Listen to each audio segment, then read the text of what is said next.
আনচোন বন্ধন গোটৰ ছাৰ আহিছে নাই বাইদেউ নহয় মই বন্ধন গোটৰ ছাৰ নহয় মই জনগণনাৰ বাবেহে আহিছোঁ মানে পানী আনিব নালাগে জনগণনাৰহে মানুহ আহিছে হয় বাইদেউ কওকচোন আপোনাৰ জন্ম ক'ত হৈছিলে মোৰ জন্ম মায়ে কৈছিলে মোৰ জন্ম হস্পিটেলতে হৈছিলে নাই নহয় হস্পিটেল নহয় বাইদেউ স্থান মানে গাঁও চহৰ চহৰতে হৈছিলে চহৰত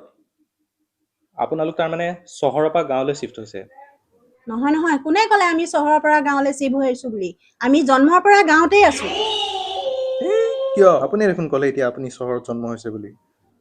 নহয় মই জন্ম হোৱা হস্পিটেলখন চহৰত আছিল কি মানে বাৰু আপোনালোকৰ ঘৰৰ সদস্য সংখ্যা কিমান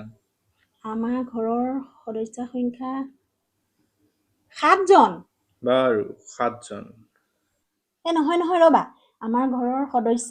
7 জন নহয় 6 জন লিখা নহয়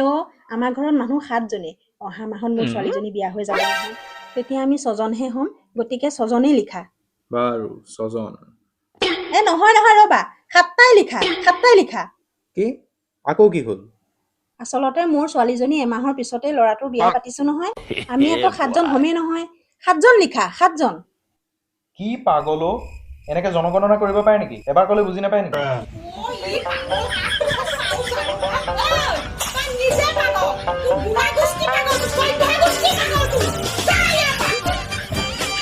কুকুৰা পোৱালি চালা আহিবি তই দ্বিতীয় দিন ডাঙৰ অফিচাৰ আহিলেও আপোনালোকৰ নিচিনা পাগলৰ জনগণনা কৰিব নোৱাৰে পাগল চব